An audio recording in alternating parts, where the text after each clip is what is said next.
What you are about to hear is a discussion about one of the most mysterious people in ancient history. What little we know for sure about him forces conclusions that truly stretch the imagination. If I told you to name someone who is the King of Righteousness, the King of Peace, and who was the High Priest of the Lord, you'd probably say Jesus Christ. But if I told you had to name two, then you'd have to select none other than Melchizedek. Joining me to discuss this most interesting of personages is a Christian apologist who made a name for himself online talking theology in his Tacoma truck. The name Tacoma Talks was a bit wordy, if you'll excuse the pun. I truly hope you enjoyed this discussion about Melchizedek with Taco Talks. There are more things in heaven and earth, Horatio, than are dreamt of in your philosophy. The world is indeed full of peril, and in it there are many dark places. Fairy tales do not tell children that dragons exist. They tell children that dragons can be beaten. Dragons can be beaten. This is Not From the Pulpit with your host, Jon Helms. All right, Taco Talks, it's wonderful to have you as a guest on the podcast. Thank you for being here. Of course. Thank you for having me. Happy to. Do you want to introduce yourself to those who may not have heard of you? Sure. Yeah, I'm Taco Talks. I'm a biblical Christian apologist. I'm an author, and just overall, I'm a nerd for the Bible. So this kind of stuff is awesome. I enjoy it. That's what I wanted to have you on. It's good to have an apologist. I want to have a discussion about Melchizedek, and we really need an apologist to help us through this topic. But I want to start with sort of an icebreaker, and I just want to get the ball rolling with this one, so feel free to answer this as conservative or wild as you want. But what do you think about giants? I think that giants are 100% biblical and historical. All right. How big were they? I don't know how big they were in terms of there being something bigger than Goliath, but I think Goliath gives us a good indication for a common size. Varying between like the biblical account and the Dead Sea Scrolls, it would put him somewhere between 9 and 13 feet tall. And so anywhere in there is pretty huge, especially like compared to David, who was like historically estimated to be around like 5'4". So pretty big. Yeah, pretty big. Are there any left anywhere? I don't know if there were, but you have people like Shaq and Yao Ming, and those are definitely like, you question it. I'm telling you. Yeah, I sat in the fourth row of an NBA game one time, and it was shocking. I mean, see, you don't feel really like the same as them. It's just they're so much bigger. But yeah, I mean, well, it talks about them being like the warriors of old, and maybe that's why, is because they were so much bigger. They were better. Yeah. Well, if they all turned to attack me, I would understand why the Israel army was hiding. And didn't want to go into Cana. Yeah, I understand that. Okay, so let's get to Melchizedek, because that's awesome. Who is Melchizedek? Melchizedek is like a really weird and mysterious figure that we see briefly in the Old Testament. We see him once in Genesis 14. We see him briefly mentioned in Psalm 110. But then the only information we really get about him is in Hebrews 7, which gives us very bizarre indications that he might not have actually even been a person per se. Really? Yeah, so there's something referred to as a Christophany and a theophany in the Bible. Are you familiar with those? A little bit. Sounds okay. Like Christ? Yes. Do you know the distinction between a Christophany and a theophany? No, let's hear it. Okay, so a Christophany is where you would see a pre-incarnation manifestation of the Son of God. A theophany would be any of the three persons of the Trinity manifesting in some way in the Old Testament. So, for example, you see in the book of Job, you see God talking to Job from a whirlwind or from a tornado. And that would be the Holy Spirit. That would be God's Spirit speaking to him from the midst of the whirlwind. However, at various other times in the Bible, including all the way back in Genesis chapter 3, where you have God literally walking through the garden, that would be the Son. So that would be Jesus who is walking through the garden. And so a Christophany is literally going to be Jesus before the incarnation. Not that he was flesh yet, but he manifested as though it was appearing to be flesh. Does that make sense? It makes perfect sense. Now, okay. Jesus walking in the garden. I like that picture. Exactly. Which, I mean, that's exactly what it would be. We see that in Colossians 1:15. It says that Jesus is the visible image of the invisible God. So Jesus explains very clearly that the Father is spirit. The Father doesn't have a body. Jesus would be the embodiment of the Trinity. And so we can see that throughout the Old Testament. Every time that you see God physically, it is not the Father, it is not the Spirit, it is the Son, which is why in like John 1:18, it says that the only begotten Son of God, he is the one who has made the Father known, though the Father has never been seen. And that's very roughly paraphrasing, but still, it's a really cool concept. That is an awesome concept. Let's go back to Genesis. Yes. He's mentioned in Genesis 14, is it? Yes. Melchizedek is in Genesis 14, and it is a very brief kind of appearance of this guy. So it's immediately after Abraham gets done basically going to a brief war with these kings, and the Bible references it as being a slaughter of these kings. As he comes back, he is greeted by this guy named Melchizedek, who is the king of Salem. And we're given so much more information in Hebrews on this, where it actually goes in detail about what his name means. So the name Melchizedek is made up of two Hebrew words. It's Melech and Zedek, which literally means the king of righteousness. Oh, I know, it's kind of cool, right? yeah. And then you have also him being referred to as the king of Salem. And Salem, that word in Hebrew is shalom, which is in reference to this peace that only comes from God. And so he is not only the king of righteousness, but he is literally the king of peace. Wow. And a little cool. Salem sounds like Jerusalem. Maybe. I don't know if that's a perfect cross. Maybe. So he's the king of Salem, which can translate with his name, and that could be the king of righteousness and the king of peace? Yes. Okay, so what does this guy do when in Genesis 14? So it's kind of cool, but the initial thing that we see with him, we start in Genesis 14, verse 18, and it says, Melchizedek, king of Salem, brought out bread and wine.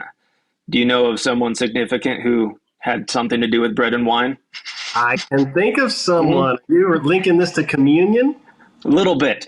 So every kind of thing that you see throughout the Bible is always a foreshadow going to Jesus. So the manna from heaven, the Passover Seder, everything was always a foreshadow of Jesus. So communion specifically, they would do something which was at every Passover Seder, they would have, initially they slaughtered the lamb and then they put the blood over the doors. And that was the initial foreshadow of Jesus, where it was this spotless lamb who was killed. He was sacrificed for preserving the life of those who were appointed from God. And so because of the spilled blood of the spotless lamb, who could not have a single bone in his body broken, they were redeemed, they were saved. But then it gets really interesting, because as they progressed from that, they started doing it with bread and with wine. And they did this for 1,000 years before Jesus came. And so this bread, they would cook it in a very weird way. It's called matzah bread. And if you think of a saltine cracker today, it looked very similar to that, where they would cook it at a very high temperature that had no yeast in it, because yeast was always symbolic of sin. So if it had no yeast, it had no sin. So they would cook it in that very specific way, so it would burn it slightly, prevent it from rising, and it would leave all these little scorch marks on it. And so when Jesus said, "This is my body," he's saying that this thing you've done for 1,000 years, this is a foreshadow of tonight. So that scored, the sinless, the bread that is going to be crushed, broken, it is for them. Wow. And in the wine, they would have 4 different glasses of wine. The third one was the glass of redemption. And so that's the one that he handed out and said that this is my blood. So the entire thing was him not saying that it's literally like his flesh, but he was saying like that this beautiful foreshadow is coming to fruition tonight. This is what you've been doing this whole time. Wow.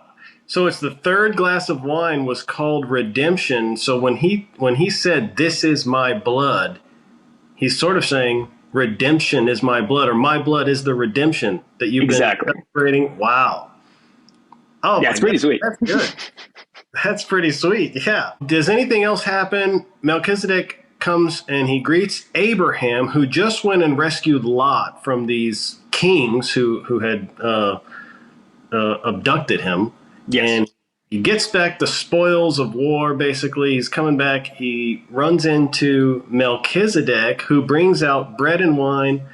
Does anything else significant happen there? Yeah, so it actually goes on to say, now he was a priest of God Most High. Then he blessed him and said, Blessed be Abram of God Most High, possessor of heaven and earth, and blessed be God Most High, who has delivered your enemies into your hand. Then he gave him a tenth of all.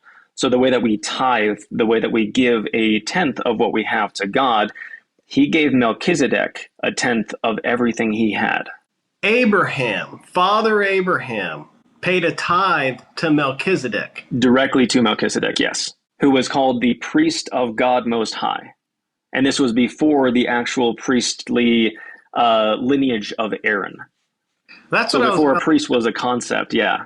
Yeah, because a lot of people are familiar with the concept of a priest, and some people may even know that it's from the line of Aaron, from the tribe of Levi, but that hasn't happened yet. Exactly. Moses and Aaron, these are all great grandkids of Abraham, right? Exactly, yes. So it was, if memory serves, this is going to be at least 500 to 600 years prior to us actually getting like the priesthood developed within that Levitical concept. You're right. This is a very interesting person, or non-person, as I think. Exactly. So does Hebrews shine any light on how he could be a non-person? I mean, surely we've got a lineage or something. Do we have anything to know about Melchizedek? Oh, yeah, consistently. But before we jump there, I want to go into Psalm 110, which is something that basically every Christian's familiar with. But down in verse 4 is one that they usually don't get to. So when we're in Psalm 110, you see that it says, Yahweh says to my Lord, sit at my right hand until I put your enemies as a footstool for your feet. And it says, Yahweh will stretch forth your strong scepter from Zion, saying, have dominion in the midst of your enemies. Your people will offer themselves freely in the day of your power, in the splendor of your holiness. From the womb of the dawn, the dew of your youthfulness will be yours. Yahweh has sworn and will not change his mind. You are a priest forever, according to the order of Melchizedek. A priest forever. According to the order of Melchizedek. And so in this, you see it says, Yahweh says to my Lord, sit at my right hand until I put your enemies as a footstool under your feet. And so Yahweh is still talking to the same subject there, says, you are a priest forever, according to the order of Melchizedek. Now, anyone who knows much about the New Testament, they know that this is Yahweh, this is the Father talking to the Son, saying to sit at my right hand. And then Yahweh is also telling the Son, you are a priest forever, according to the order of Melchizedek. The reason I wanted to go there is because we're about to see that quoted in the book of Hebrews. You're right. I have heard this referenced a lot as a prophecy of Christ. And someone says, how else can the Lord say to my Lord, or David say to my Lord, who hasn't been born yet? How can he call him Lord? So I've heard this even preached on a lot, but boom, Melchizedek's right there in one of these most popular Psalms. After the order of Melchizedek, and then the priesthood later is after the order of Aaron. Yes, exactly. So David was far after the Levitical line of Aaron. But that was something that happened between. So the Levitical line happened around 1500 BC. David was around, I think he was around like 900 BC. And I could be wrong by 100 or 200 years right there. I don't think I am, but I could be. And then you have around 2000 BC, you have Melchizedek's first appearance. Melchizedek, he's a priest of God. Then you get God establishing the priesthood through the line of Aaron. Then much later, David is writing, you are a priest forever, and his instinct had to have been to write, you're a priest according to the line of Aaron, but that's not what he wrote. Exactly. He wrote about something that is predating it even. It is something that is more significant than it. And we see this expressed in Hebrews, where it is kind of going through why it had to be different than the Levitical line of Aaron for the priest. I want to go to Hebrews in just 1 second because I just thought of this and I don't want to lose it. This is another one of these moments that I look at and I think, this has got to be inspired by God, because it's not what a man would write. David would have written a priest after the order of Aaron. Yes. But he wrote Melchizedek. I wonder if that even fully clicked with him, that we're talking about Jesus and all of this. It makes me wonder, I mean, there's the two different priesthoods, and one of them is just not even mentioned, not even known about necessarily, just because it was only Abraham who met this type of priest. And then from there, that type of priest was only replicated by Jesus himself after the resurrection. Wow. So it's pretty crazy. This is getting better and better. Okay, are we ready? Hebrews? Almost Hebrews, actually. I want to jump one more time to John chapter 8, and just a brief thing where Jesus is talking to the Pharisees, and he says to them that Abraham was rejoiced to see my day. And so he's making reference to not just that, but there are several times that you see a Christophany of the angel of the Lord, being Jesus, talking to Abraham in the Old Testament, to which point they start saying, like, this guy's not even 50 years old and he's claiming that he knew Abraham. And then he responds to them saying that before Abraham was, I am, which is not only him declaring that he is God, but he's also making another reference back to another theophany where you would see at the burning bush God speaking to Moses. Taco Talks, you just brought so much meat into this. I don't want to miss this little point in case no one's heard this before. Did you just link Jesus again as a Christophany to the angel of the Lord? Yes, 100%. So the word angel, we get that from the word angelos, which is a Greek word. And then that word in Hebrew is malach. And all that means is messenger. And so the biggest thing that people get tricked out with that is they hear angel and we immediately start to think of specific creatures. That's not what angels are. We see like the seraphim and the cherubim, and those are types of angels. But the word angel, malach, angelos, it literally just means messenger. So at several points you see a messenger appears to people. And then at certain points you see the messenger of Yahweh appears to people.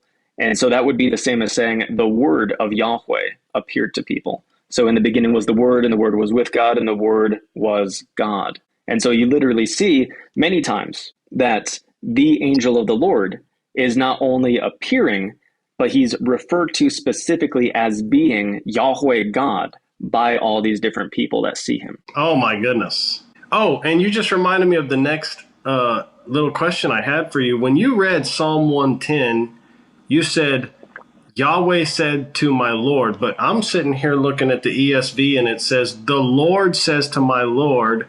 Mm-hmm. So, but I do notice Lord is in all caps the first time. Yes. So the slight distinction there is that in the Hebrew there, you would have it say, Yahweh said to Adonai.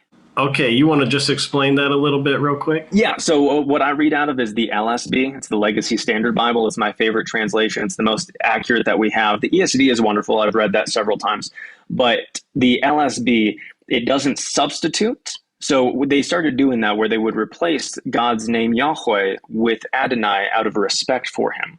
And so you have cases like that that does get confusing where it says like Adonai says to Adonai, but the original Hebrew would say Yahweh said to Adonai, which both of them mean Lord, or Lord is replacing Yahweh in the first case. But it's makes it a little bit more distinct where you have this capital Lord, all caps, meaning Yahweh. That word is Jehovah. And Jehovah in Yahweh, it came from, they took all the vowels from Adonai and they added it into the word Yahweh, which is the tetragrammaton. And so with that, they took the Yod He Vah He and they added the vowels of Adonai in there to give us Yahweh. So this gives a little distinction, but at the same time, it is the same concept. Does that make sense? Yeah, I just wanted that to be really clear. If anybody is interested in looking at it like that and they don't go get the LSV, then when they see all capital Lord, in Hebrew they would have seen Yod Hed, or we call it YHVH, or we just pronounce it Yahweh. But when it's just capital L and then lowercase ORD, that would be Adonai. That adds a lot of color to this text right here, because Yahweh said to Adonai, looks like more of two separate things going on, and then it gets tricky because it's like separate. Wait. Yeah, it's not separate but distinct. So like you see from Genesis chapter 1, like the very beginning of creation, you see the three persons in the Trinity talking to each other. And that's what most people don't get. That's why like you'll have people claim like, well, how is Jesus God if he was praying to the Father? It's like the exact same way that in Genesis chapter 1, God says, let us make man in our image. So once again, Jesus being the visible image of the invisible God, that is Father, Son, and Spirit talking about making men in the likeness of the Son. I had no idea this would come up with Melchizedek, but it's just a reminder, his ways are higher than our ways, right? Exactly. I think they're awesome. Yeah. Okay, let's get back into Melchizedek here. And then he pops up again in Hebrews. Yes. So in Hebrews, we get a little bit more information. So if we go to Hebrews chapter 5, it starts to explain why Jesus had to be this priest in a different lineage other than Aaron.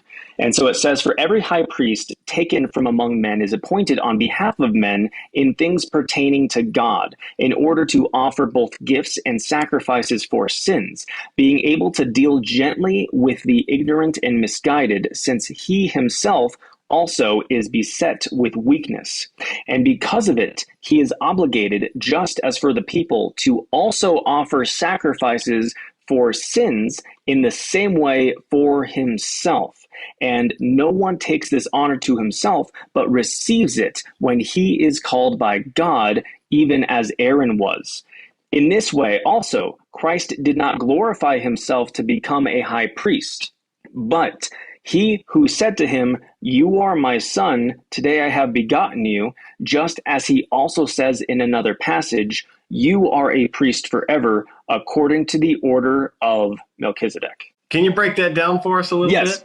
So the priests that were all in the lineage of Aaron, these were all sinful, fallible men. And so before they were able to make a sacrifice on behalf of the people, they would have to make that sacrifice to atone for their own sins. Whereas Jesus, being the spotless lamb, being the sinless Messiah, he did not need to first present that sacrifice for himself. He was able to freely make a sacrifice for all people without first having to be cleaned himself. Wow. So when it says that Jesus didn't have to come and become a priest, he just meant he didn't go and become a priest in the temple, but instead he served in another way here on earth. But also keep in mind, he's already a priest after the order of Melchizedek forever. Exactly. Oh my goodness. It's pretty cool. And he's the King of Kings. Yes. The king of righteousness and the king of peace. So Jesus is the King of Kings, but then Melchizedek literally means the King of righteousness, and then King of Salem is the King of peace. Jesus is the King of Kings. Yes. Who are the kings? Is it angels? Is he talking about earthly kings? Do you ever think about I think it would be literally in reference to everything. In the book of Romans, it says that every person who is in a position of authority was placed there by God for God's purposes. And so quite literally, if all of these kings of the world, every king, like think about the king of like the Kaiser, the Caesar, think about the king of Jerusalem being like David, Solomon, think about the king of England even, that God has appointed all these rulers, but they are all subject underneath him. So he is king over all the kings as well. So it could be in reference to angelic creatures, or it could be more of a literal naturalist kind of like every government is to submit to God. Okay, either way, I like that. Yeah, I mean, it's awesome. But I mean, that's why they really didn't like him, to say that he is a king, that he is the King of Kings, because then people went, no, there's no king but Caesar. And then that kind of had that perfect switchback later where they were demanding people to say Kaiser Kyrios, to say that Caesar is Lord. And they said, no, there's no Lord but Jesus. There's that perfect, well, bam. Right. Yeah, I do like that. So do we see anything about Melchizedek's parents or children or anything like that? Yeah, if we were to skip ahead all the way to chapter 7, then we get this. Well, actually, let's see here. Let's bounce back a little bit to chapter 6, just because it kind of the way that the Bible is written out, they weren't in specific sections or chapters. So it kind of starts this thought here at the very end of chapter 6 and verse 19, and then it goes immediately in. So it Are you at says, Hebrews? yes, Hebrews 6, verse 19. And it says, this hope we have as an anchor of the soul, a hope both sure and confirmed, and one which enters within the veil, where a forerunner has entered for us, Jesus, having become a high priest forever according to the order of Melchizedek. And then going into chapter 7, it says, for this Melchizedek, king of Salem, priest of the Most High God, who met with Abraham as he was returning from the slaughter of the kings and blessed him, to whom also Abraham apportioned a tenth part of all, was first of all, by translation of his name, King of Righteousness, and then also King of Salem, which is King of Peace, without father, without mother, without genealogy, neither having beginning of days nor end of life, but made like the Son of God, he remains a priest continually. That puts a nice bow on it right there, doesn't it? It's pretty, yeah. It hints at it a little bit more than hinting. It's kind of like the aggressive nudge that can be considered like domestic violence, like the, come on. Wow, so he doesn't have parents, and he doesn't have an end of his life, but he resembles the Son of God in all capital S there. I've got capital S, Son of God, and he continues as a priest forever. Oh, this guy is interesting. It's really weird because you see so many things like that occurring in the Bible, but then to have it just kind of plainly written out with such a almost impossible set of attributes to say that he had no beginning. And then you see that with Jesus being the exact case where God being eternal, going back to John 1:1, we have the, in the beginning was the Word, and the Word was with God, and the Word was God. That very first phrase in Greek, in arche and hologos, in the beginning was the Word. In arche literally means eternally backwards. So literally as far back eternally as you could possibly imagine, with no point to stopping, Jesus existed. Wow. So that kind of concept of he has no genealogy, no mother, no father, having neither a beginning of days, meaning he's eternal, nor an end of life, meaning even after he died, he resurrected and ascended forever. It's just a perfect picture of Jesus. And that's what gets so confusing about it on whether or not it's going to actually be a pre-incarnation manifestation of Jesus, or if it is a very specific typology of Jesus. Wow. So do you know what the Jewish understanding of Melchizedek is? Because they shared this scripture back in Psalm and Genesis. Of course, the Jewish faith doesn't recognize the book of Hebrews, I'm sure, because that's the New Testament. But they are familiar with Melchizedek because that's from their scriptures as well. Do you have any idea what they would say about him? As far as I know, I think that they knew it was some kind of a foreshadow for the Messiah. But in specific, I'm not sure exactly what they might believe, because there's going to be a distinction between the Jews back then and then the Talmudic Jews today on how they would view this or how they would claim that each other viewed it. So I'm not certain, but I would think that they always viewed him as being like this significant messianic figure, mostly because of Psalm 110. Everyone back then, they knew that that was about the coming Messiah, that God said to my Lord, the descendant of David, that he is going to rule and reign with him, sitting at his right hand until all of his enemies have been put under his feet. Okay, interesting. I was looking at some of these verses just before the call, and Google will always recommend some questions. So I was looking at some of those, and one of them it recommended I thought was a good question is, how is Melchizedek greater than Abraham? And I was like, ooh, that's a good question, because we think of Abraham as, pretty much the top of the ladder there. And when I clicked it, it referenced, I didn't read the whole thing, something about the Midrash or some sort of Jewish text suggesting he might be Shem, like one of Noah's kids, Shem, Ham, and Japheth. Oh, interesting. I think I've heard that theory before. I think I looked into that, and then I just kind of let it go aside because it didn't seem to be as valid as either a typology or a Christophany. But that is absolutely interesting. See, I think the reason why I would have dismissed that is because if he were Shem, then it's impossible for him to have a mother and a father. Right. Because we see his exact genealogy written in text. Yeah. So it can't be him having no genealogy. And we know how old Shem was, because that's one thing that I have heard before, is that Shem and Abraham were alive at the same time. So it's reasonable that they could have known each other, because Shem was still alive, and, you know, he would have been the ultimate source on information for pretty much anything, because he's everybody's great-grandpa. Well, he's probably about a third of the people of the world's great-grandpa at that point. And because Noah had 3 sons, of course. So the timing lines up, but because we know the timing lines up, we know Shem died, and we know Shem's parents. So, yeah, I pretty much tossed that one out too. But yeah, so if you have it in light exclusively of what we have in Genesis and Psalms, then that seems like it could be a plausible understanding.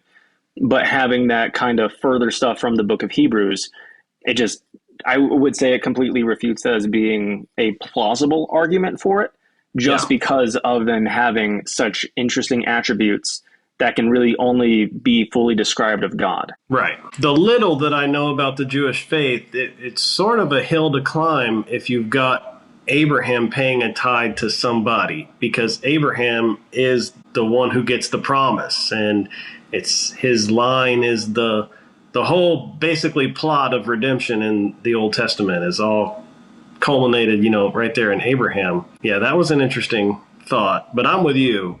He doesn't have parents. He doesn't have an end of life. I like the Christophany idea.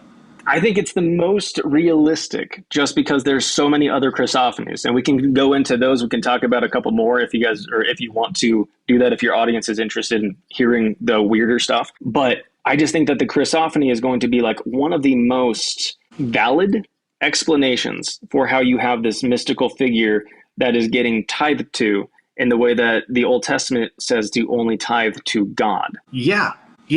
Well, Taco, my audience is here for the weird stuff. So okay, good. Yeah, let's hear it. Let's hear another Christophany.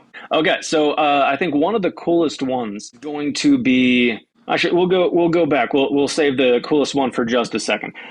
Whenever Abraham was about to sacrifice Isaac on the altar, you remember this scene nice and well? I do. Yes. So this is where it gets absolutely crazy. This is in Genesis 22, I believe. This is really cool. It's verse 15.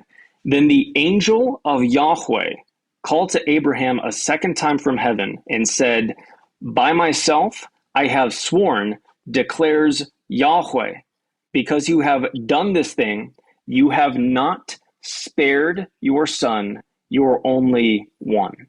And so he's literally speaking as Yahweh, declaring these words. So if we back this up a little bit, you see 12.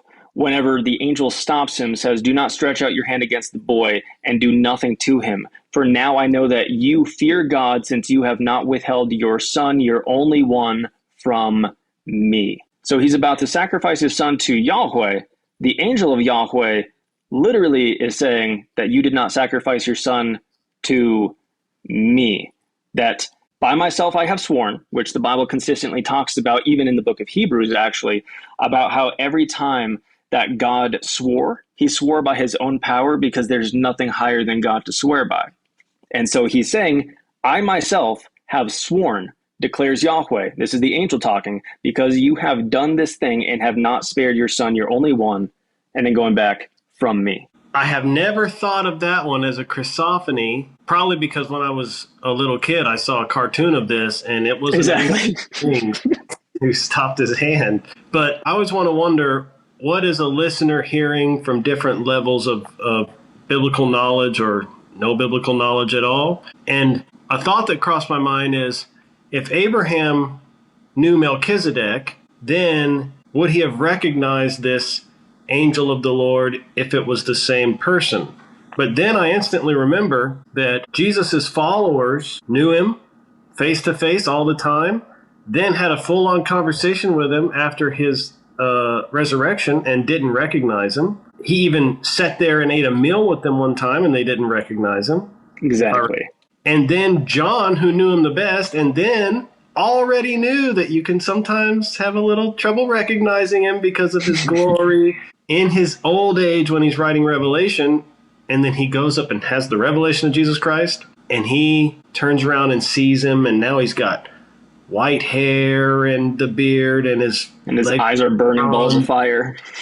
And then he's like just totally scared, basically, and bows down. So yeah, I can wrap my mind around Abraham seeing him and then seeing him again and just being totally mind blown and not necessarily being like, oh, hey, Melchizedek again or something. Mm-hmm. And that's the trickiest part with that, is because you see so many different times that you see the angel of the Lord talking to Abraham. Like right before Sodom and Gomorrah, you see them having this conversation where there's two other angels who are actually what we would think of as angels, but there's three men there, and one of them is referred to as being Yahweh. And so you have that one talking to them, and he knows it's God. The same way that whenever God made the sacrifice where he walked between the animals who were split in half, right, that was God walking through that. So that was the Son. That was a Christophany of Jesus walking through. So he's seen him, but yet he doesn't recognize him almost ever. It's very bizarre. It is, but now we see dimly as to a glass, but then we'll see face to face and know fully. Exactly. Right? As much as I want to know the answers to these things, and to me, I want to know the truth. I don't just want to believe something that is not true, and I don't just want to have necessarily like blind, unthinking faith and potentially get led astray or into a trap or something. I really want to know the truth. However, I always take a moment to say, wait a minute, John, you have to recognize the limitations of your own understanding, because you cannot fully comprehend God. If you ever fully comprehend him, you probably got the wrong one, because he's outside of our understanding, Oh, yeah. That's why, like in Proverbs, it says, do not lean on your own understanding, but trust every word that proceeds from God. And so that goes into the whole 2 Thessalonians 5, test all things and hold to what is good. So the way that we can know truth is to test everything according to God's revealed revelation, which we can know for sure to be true. So if you see like your idea contradict what the Bible says, then you go like, oh yeah, I'm dumb. That's not right. Yeah, exactly.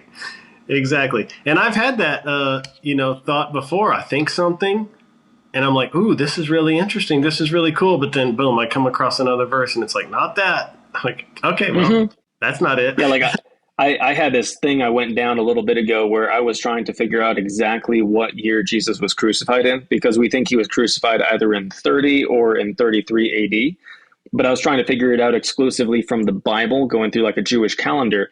And I had this idea where I was like, okay, it's going to be this completely different time. It's going to be like around there, but it's going to be like, I can narrow it down to the specific year because of the day that he died.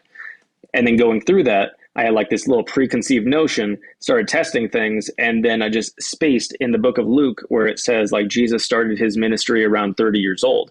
And so I was just like, okay, this wouldn't work. He would have to be past 30 for this time frame to work. So no, that's not right.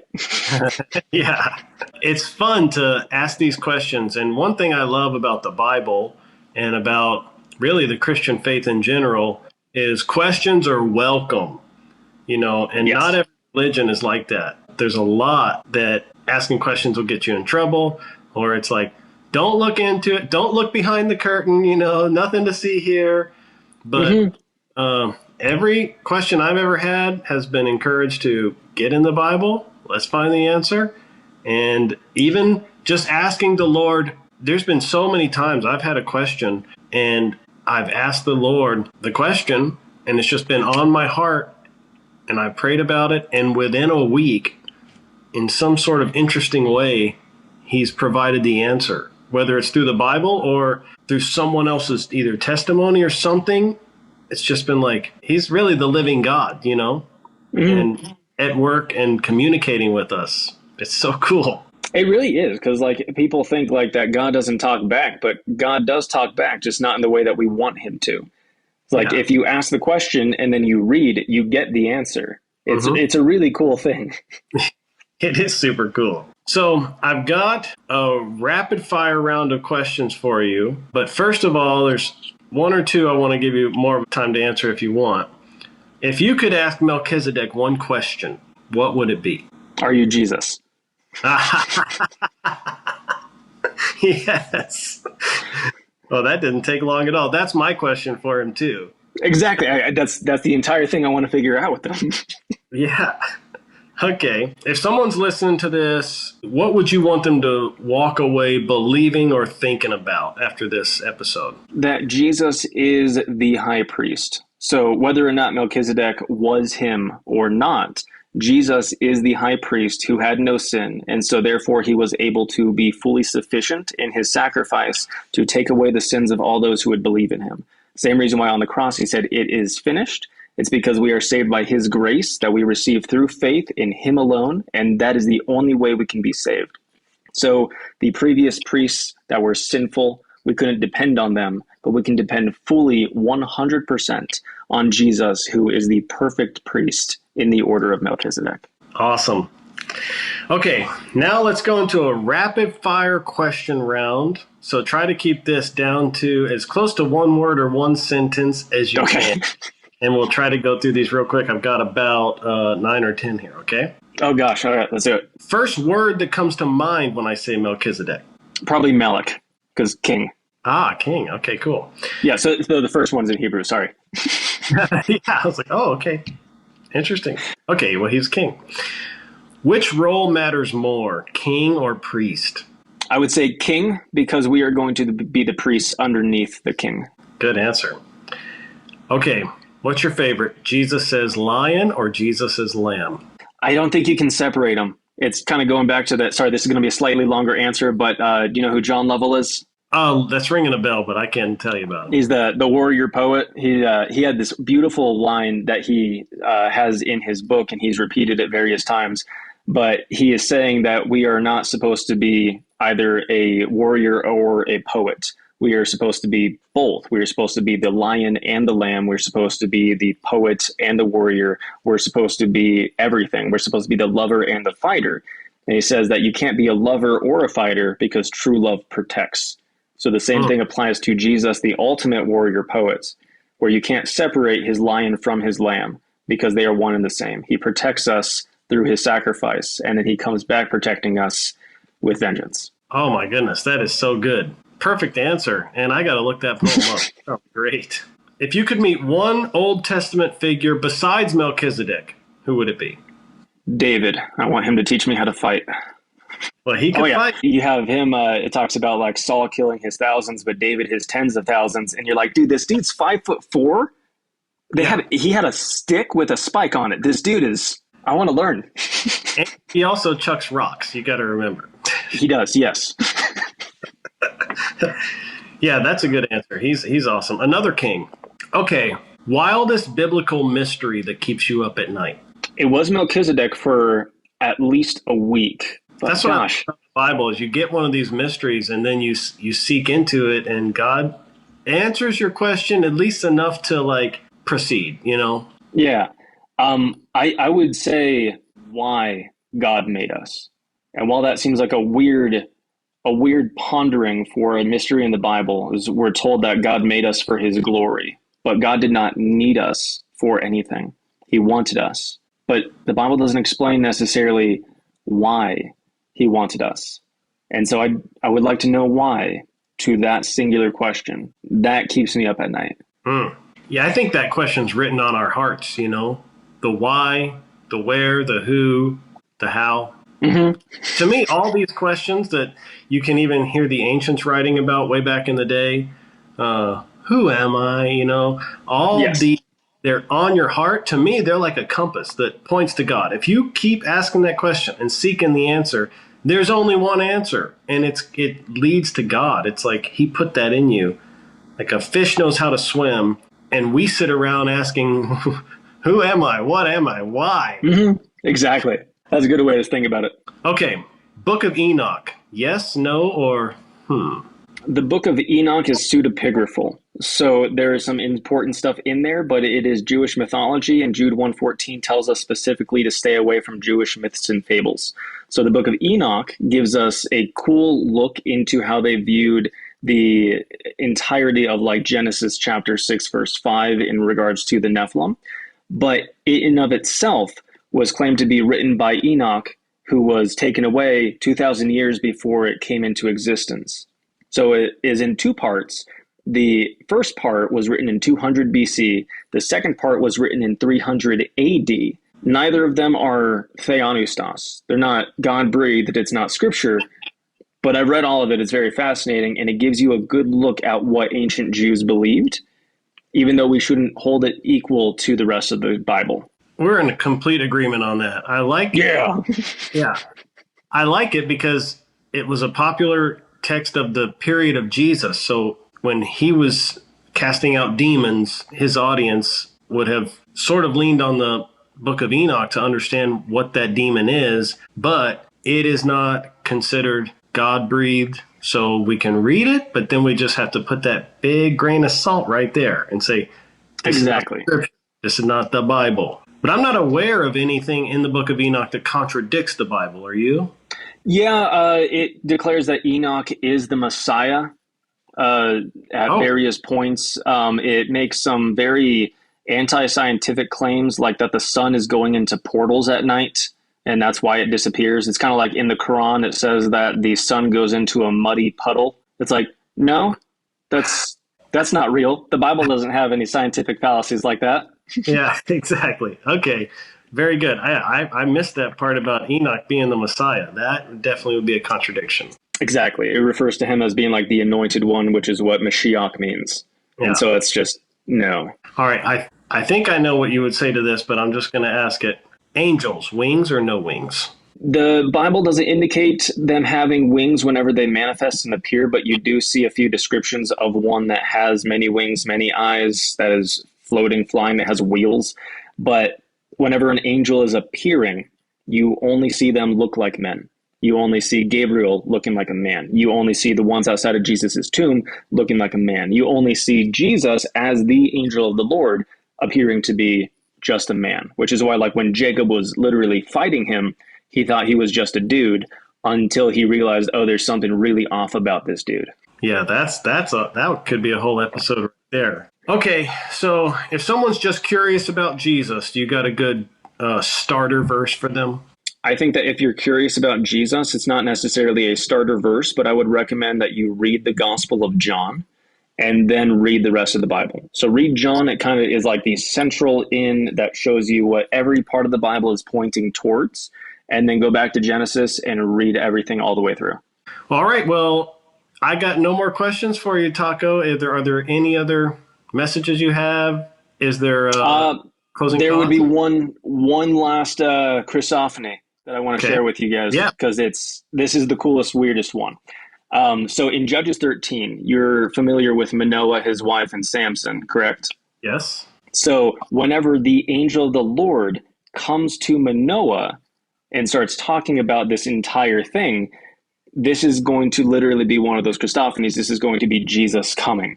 So I wanted to read this to you briefly, where you just summarizing it, you have an angel of the Lord, or the angel of the Lord, that comes and explains like you're going to have a son. And Manoah ends up she, Rose, the wife, runs to Manoah and says like, hey, this guy just told me that we're going to have a kid. And he's like, okay, well, where is he? He's like, I don't know. Eventually he comes back. She runs to him, gets him, they run out, and so we pick up in verse 11. Then Manoah arose, followed his wife, and came to the man and said to him, are you the man who spoke to the woman? He said, I am, period. So, if you know, you know. So then verse 12, so Manoah said, now your words will come to pass. What shall the judgment be governing the boy and his work? So the angel of Yahweh said to Manoah, let the woman be careful in all that I said. She should not eat anything that comes from the vine, nor drink wine, nor strong drink, nor any unclean thing. Let her keep all that I commanded. Then Manoah said to the angel of Yahweh, please let us delay you, so that we may prepare a young goat for you. The angel of Yahweh said to Manoah, though you delay me, I will not eat your food. But if you prepare a burnt offering, then offer it to Yahweh. For Manoah did not know that he was the messenger, the angel of Yahweh. Then Manoah said to the angel of Yahweh, what is your name, so that when your words come to pass, we may honor you. But the angel of Yahweh said, why do you ask my name, seeing it is wonderful? So Manoah took the young goat with the grain offering and offered it on a rock to Yahweh. And he did a wondrous thing while Manoah and his wife looked on. Indeed, it happened when a flame went up from the altar towards heaven, that the angel of Yahweh went up in the flame of the altar. And Manoah and his wife saw this, so they fell on their faces to the ground. Now the angel of Yahweh did not appear to Manoah or his wife again. Then Manoah knew that he was the angel of Yahweh. So Manoah said to his wife, we will surely die, for we have seen God. But his wife said to him, if Yahweh had desired to put us to death, he would not have accepted a burnt offering and a grain offering from our hands, nor would he have shown us all these things, nor would he have let us hear things like this at this time. The cool thing about that is whenever you see the fight between Jacob, who's renamed Israel, as a result of the fight, he asks what his name is. And the angel of Yahweh literally says, why do you ask what my name is? Same thing here. So you see the exact same personage there. And then he says that you are Israel because you have striven or wrestled with God and with men and have won. So he literally, in that one, he declares himself to be God. In this one, he's giving us the hint that it's the same one. Wow. Oh. It's awesome. I just wanted to, that was the cool one that we skipped over. I wanted to make sure that was in there for you. Yeah, well, I'm glad you did. And why do you ask my name? Yeah, I'm convinced. This is a Christophany as well. I think it's awesome. Me too. Well, if there's anyone who's listening to you and they say, this guy's awesome, I want to hear more, is there anywhere they can go? Yeah, on TikTok, I am at taco__talks. Over on X, I am taco_talks. On YouTube, I am TikTok_taco_talks. And then you can find all that stuff at taco-talks.com. All right. Is it cool if I link all that in the show notes? Yeah, absolutely, if you'd like to. All right. Very cool. Well, again, Taco, thank you for sharing all this with us. I think you're a great apologist, and I love your content. I hope that you keep up the good fight. Thank you. I appreciate it. Thank you for having me on this. This is a really cool channel to be able to go into the stuff that you don't normally hear from different preachers. I like it. Awesome. All right. We appreciate you. We'll see you next time, okay? Yes, sir. Thank you. God bless. God bless you. Thank you so much for joining me on this journey into the mystery of Melchizedek. I hope today's conversation gave you a fresh insight into how his life points us to Jesus, our eternal high priest, the true King of righteousness, and King of peace. If this episode encouraged you, I'd love for you to share it with a friend, post about it on social media, or send the link to someone who's curious about the deeper things of the Bible. That simple step helps us get the word out and grows this community of people hungry for the truth. And if you haven't already, make sure you subscribe to Not From the Pulpit so you never miss an episode. Go ahead and hop on over and follow Taco Talks as well. Until next time, remember, the mysteries of God are worth seeking, and Jesus is always worth knowing. We'll catch you on the next episode. In the meantime, keep your head on a swivel.